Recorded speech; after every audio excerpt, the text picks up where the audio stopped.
Surviving infidelity. 13 years together, 5 years married with 3-year-old son, she wants out. My wife, 32 female, and I, 32 male, have been together for 13 years, and were madly in love for most of it.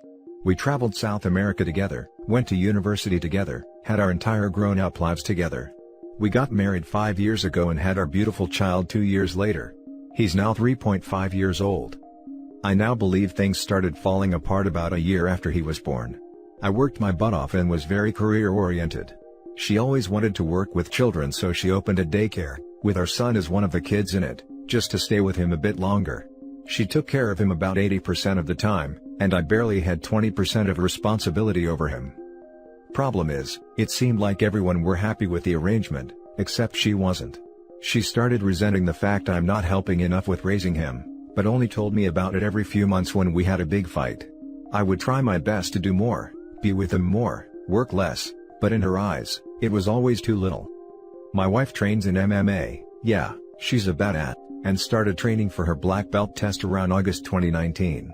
She worked her butt off training for it, while I stayed at home with our son for about 3 to 4 nights a week. I thought I am empowering her and letting her do what she loves. I now know that she started seeing these trainings and her friends from there, as a replacement for the things she wanted to get from me. While she was training, she became very good friends with a guy who trained with her. I encouraged it because he was a really nice guy, has a wife and 3 daughters, and I also became very good friends with him and his wife. We got together during weekends, and our families grew really close, as my wife and him were also getting close as friends and training partners. Then came freaking 2020. My wife got injured and tore her ACL during training. She had to go through surgery in early February, and couldn't try out for the black belt she so desperately wanted.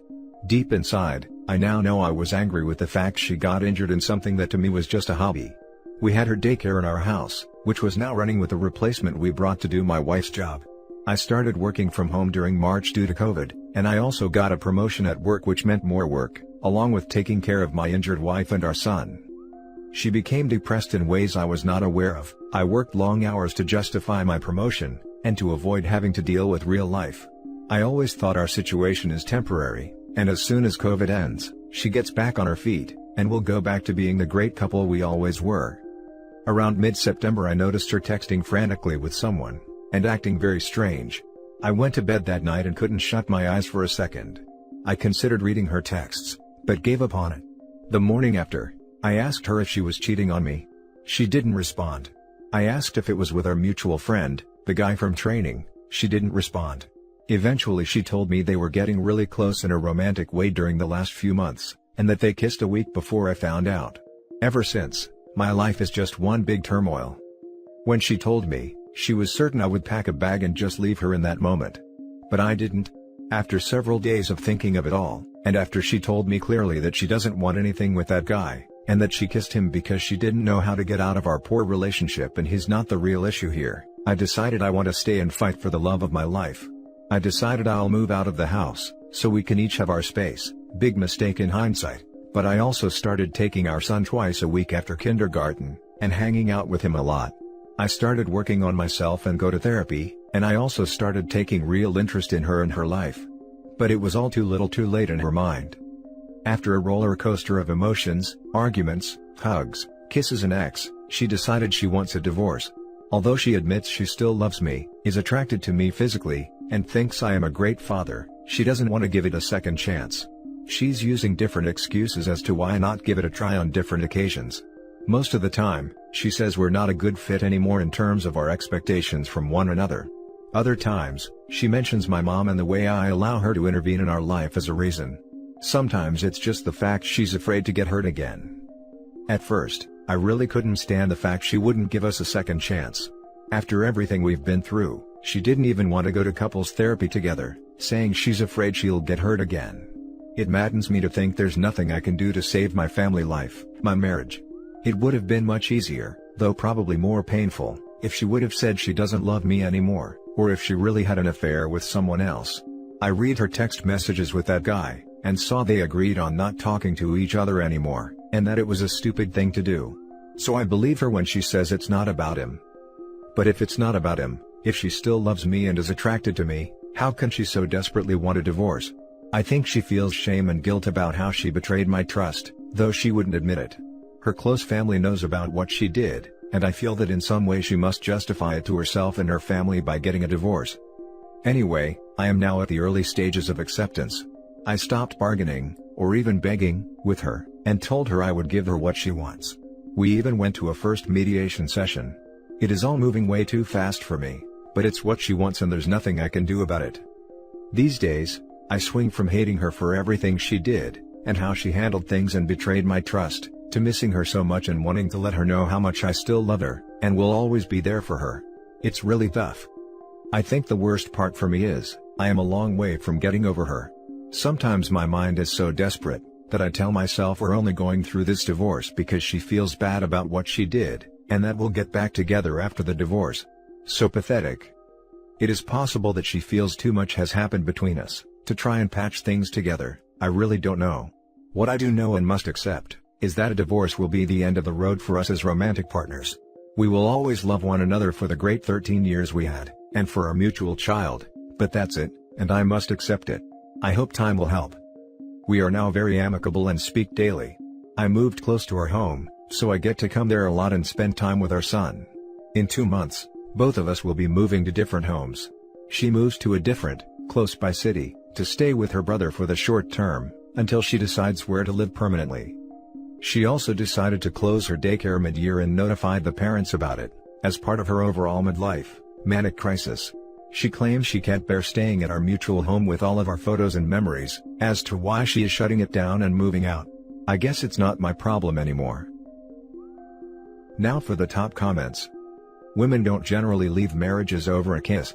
Women with children especially don't leave marriages over a kiss. The vast majority of it was just a kiss once stories, are later to be found false, and that a full-blown physical affair did take place.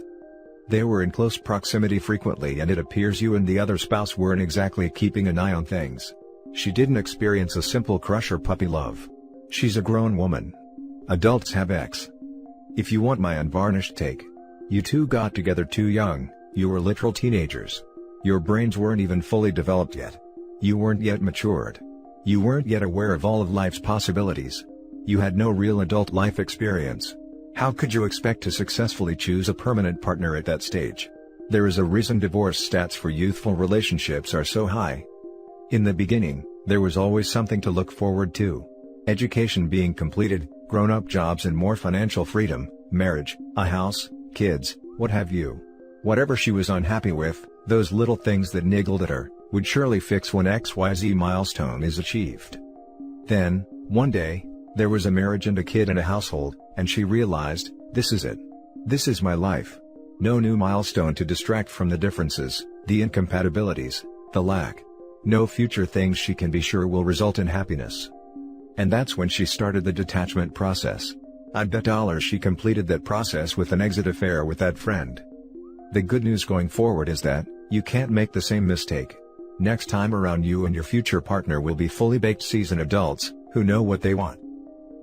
Sorry to hear, dude. Yeah. She checked out by the sounds of it a while ago. Hence, so easy for her to continue and you're struggling. I was there too. With 2 kids. It's painful to know the end is coming. And there is diddly squad you can do. Only tip is, to start exercise, and look after the kiddo as good as you can. It does get better. How long has it been since your separation? Thanks for the kind words. For now, it's mostly work, drinking, and binging on Netflix. She is likely in limerence with the other guy, and claiming just a kiss, is like the oldest lie in the book. She said via text to him, and him to her, that they should stop, but there are so many ways that they can keep in touch on other apps or a burner phone, that there is just no telling. If this is limerence, it will end at some point. Do not be surprised if she wants you back in 6 months, or a year or so. You may or may not want her back at that point. For now, work on yourself and move on with your life. Maybe take up MMA. Thanks to you, I learned a new word today. Not that I like it specifically, but you might be right, and she could be somewhat obsessed with him. I will probably never know. Your suggestion is spot on. Especially taking up MMA. Could be nice, thank you. Now for the next story. My sister, 30 female, is cheating on her husband, 30 male, with multiple men. Advice needed. My sister, 30 female, stay-at-home mom, was recently caught for the second known time in her 10-year marriage engaging in adult conversations with men online. They both have 2 young kids together, 5 female and 12 months male. The first time, her husband, 30 male, eventually forgave her, but has had an extremely hard time trusting her. He's turned to tracking her location, which she describes as extremely controlling. This time around, they got in a fight because he found a secret Snapchat of hers full of photos and explicit conversations. The argument ended with her getting in her car and driving an hour to said guy's house that she was talking to. She ended up going to my mom's, 55 female, house the next day, and has been staying there, going back forth with the kids each day. We suspect my sister has borderline personality tendencies. Her moods are erratic and she makes very impulsive decisions, many being actual. She turns very hateful, and in 1 minute is screaming at the tops of her lungs at her husband or us. This has been going on since her teens, but we are now suspecting it might be an unchecked mental issue. Daily, she acts like nothing is going on. She responds to every inquiry from us, that she is fine and that everything is great, yet her husband is a complete mess. One day she is kind to him, and the next she is screaming at him, through text, to make his mind up, and that she can't wait forever. My mom has caught her meeting up with this man in parking lots a few times since her stay, and says she is smiling at her phone often. We are her husband's only support right now, while he would like this to remain private from their shared friends. He continues to find more photos and texts that prove her infidelity. My mom and I have heavily encouraged couples and individual therapy, which she has started, but scheduling has been difficult, so that will be a waiting game. Today her husband found an accidental screenshot from Snapchat that showed her talking to 5 different men. Is there something my mom and I, 26 female, can do to help shake some reality into my sister's life? She is killing her husband and ruining her own life, but we are afraid she needs to hit rock bottom before any change happens.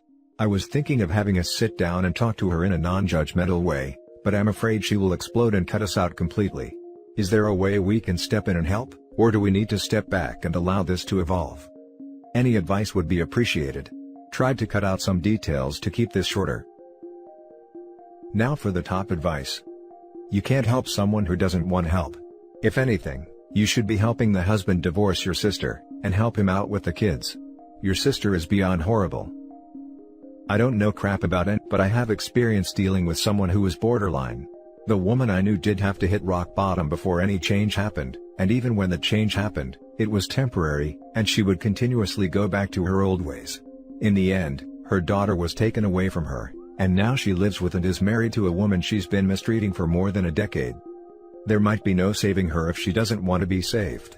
It's grim, but cutting your losses and making sure her husband gets custody of the kids may be the best thing you can do. Your sister needs therapy. Her husband may as well, due to the trauma being inflicted on him by his partner and mother of his children. Couples anything is a terrible idea.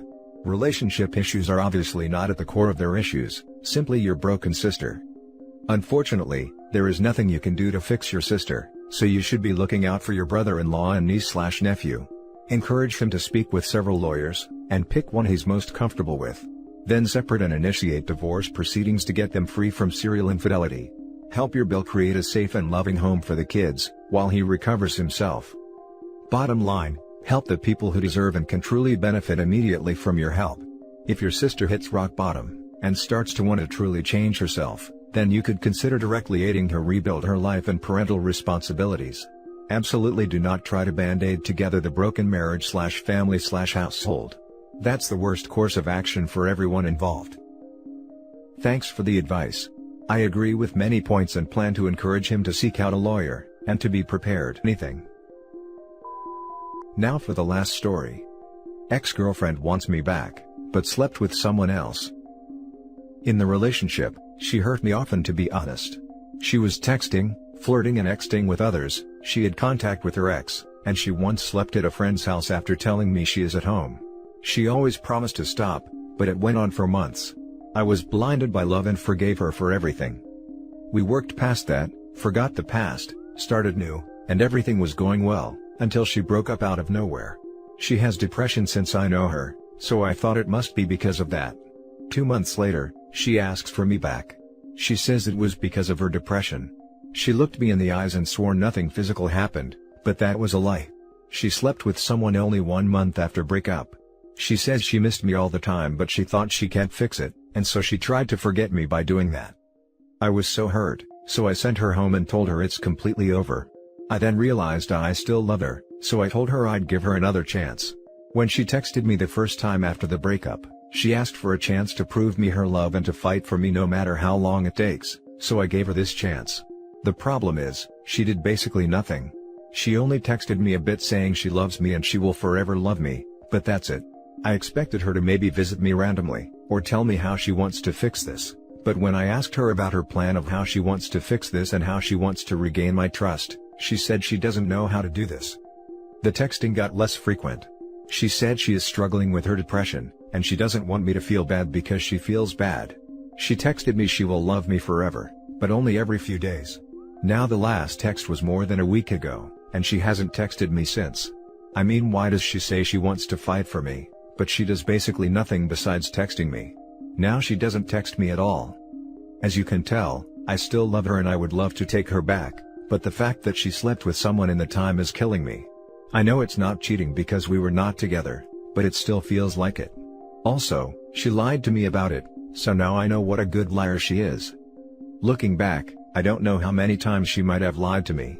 There was an occasion where I thought she might have cheated on me, and now that I know she is a good liar, who knows if she ever did. So as I said, she promised me to fight for me, but doesn't text me anymore for more than a week. I would love to take her back because I realize I can't live without her, but I also can't live with what she did, but on the other hand, it's not cheating so I don't know what to do. I just got these pictures in my head. Any advice or comments on that? Now for the top advice. OP, one thing I've learned in this life is that sometimes when someone says they love you, they are just trying to manipulate you. The problem is, it's a very effective method, especially in your case where you want them to love you like you love them. The truest test of a person's love for you is in their actions. You note that when you were together with your ex, she was texting, flirting and exting with others, she had contact with her ex, and she once slept at a friend's house after telling me she is at home. These are not the actions of someone who genuinely loves and cares for you. My advice? Ignore her. I know what she did was bad and I almost broke up with her, but she fought for me. We talked about that and she stopped and hasn't done that again for the last few months. Then she breaks up out of nowhere. I mean, I know she has depression, but I think that shouldn't be an excuse for such a behavior. You need to cut the cord on the relationship. She ex-dead guys, messaged her ex and then said she was at home but wasn't, all whilst she was with you. Then she jumped another guy's bones when you broke up, probably someone she was speaking to when she was still with you. You need a clean break. Help clear your mind with exercise, good food, listen to Patrice O'Neal, and then finish a TV series on your own. As you get better you will find confidence in there, because you don't seem to have a grasp on confidence in yourself at the moment. Good luck, dude. Sounds to me as though she wanted to break up to try things with someone else, and when it didn't work out, she wanted to come back to you. Please don't be someone's second choice, you deserve better. Anyone who openly flirts and exes with other people while in a relationship is disrespecting you and your feelings. I know that, but luckily, she stopped and we had no problems for months. Then she breaks up out of nowhere. And that's it for this video, guys. If you have thoughts to share, leave a comment below. Don't forget to hit like and subscribe if you like this content. I'll catch you in the next one. Good day, everyone.